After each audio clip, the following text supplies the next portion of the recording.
Guys, I'm here to get into American Beauty, which is directed by Sam Mendes, released in the year 1999, and this just remains my all-time favorite project he's made thus far. Really excited to see his depiction on the individual depiction of the Beatles, but right now this is just a very original kind of influence, which is very particular to late 90s kind of influence. Because there was a film just the previous year called Happiness released, which just really shows some of the dark subject matter, and I think a film needed to be around that explore similar subject matter from a more upbeat subject matter and actually make it land successfully. And I'm like, this film kind of actually does that. It holds up shockingly well. Very satirical about infatuation more than anything, and ultimately perceives it from a darkly beautiful lens, which just really addresses Kevin Spacey's character from a midlife crisis. And I'll say, like, it's very surreal. It's like, it's about everything. Like, it's not really awkward to see it unfold in the way the film depicts it. Like, this feels pretty organic, and it's still the performance resonates still yet.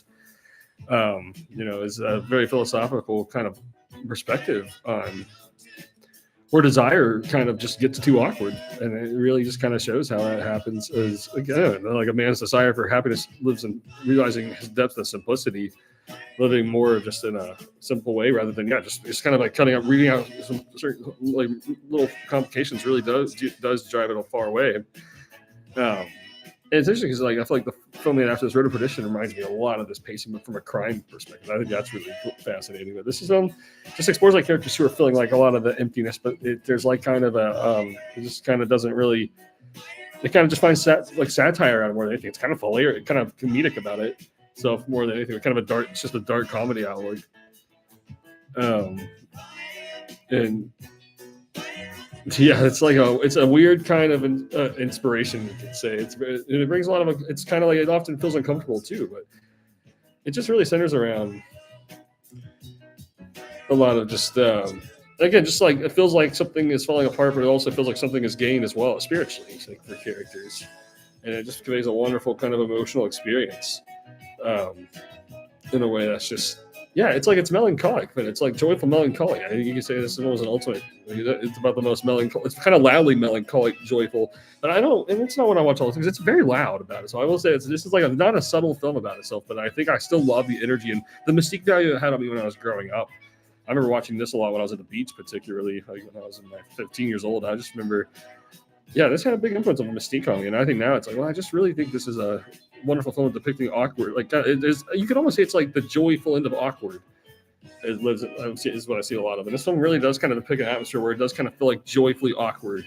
And even though it's like the melancholic, I think ultimately the characters are also just kind of glad to be in a more free-spirited place as it goes, rather than feeling like they're just burdened up with just boredom, and nothingness, you could say.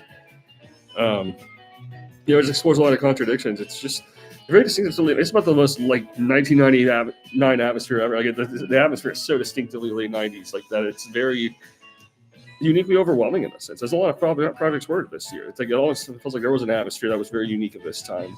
Like I see it a lot big time, and thinking a lot of Magnolia as well. It's like and Fight Club particularly. I think those are the three particularly just like, wow, this is a very 1999 outlook as it explores characters just. Again, just perceiving just depth of freedom and simplicity and this cinematography that, you could also say thematically, I could say a lot of Eeyore Bergman and Natsuhiro Ozu, where it's just, but like kind of being a little bit more loud about it. Somehow it's like, I can see how that's like not for everyone. Maybe that doesn't hold up. Maybe that is a little dated, but I think it is really a beautiful way of looking at it. It's like, it's really just entertaining.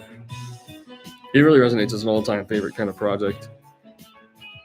And I just think it's really, this is still my favorite Spacey performance in many ways. I mean, I really holds up. I think Usual Suspect and 7 really hold up. Like, a lot of his performances honestly really hold up. This, like he still has it. It's what's insane about it. This is fantastic, and it explores a lot of philosophical depth. It's just very insane. I really love this from start to finish.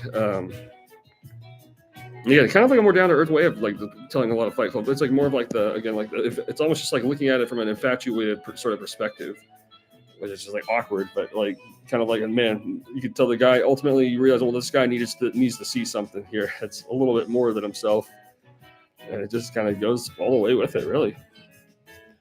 This is a masterpiece. It's just strongly recommended in all its awkward glory. That's what it's out to be. Just it's awkward glory, but foundation of just some waking up to some freedom along the way of it too. It's really a great screenplay. It's like uniquely not so. And I've heard uniquely that Robert Altman was not a fan of this project, and I can see how. 'Cause it's like there's something very. So you can almost say like maybe like there was something very late 1999 that was like just it's like it wants to be even more rebellious than like in a way. It's a little louder. Maybe Altman's more subtle about it, but here it's like he felt that way with like Titanic. Also, it's interesting. Yeah, that's strongly recommended masterpiece from start to finish.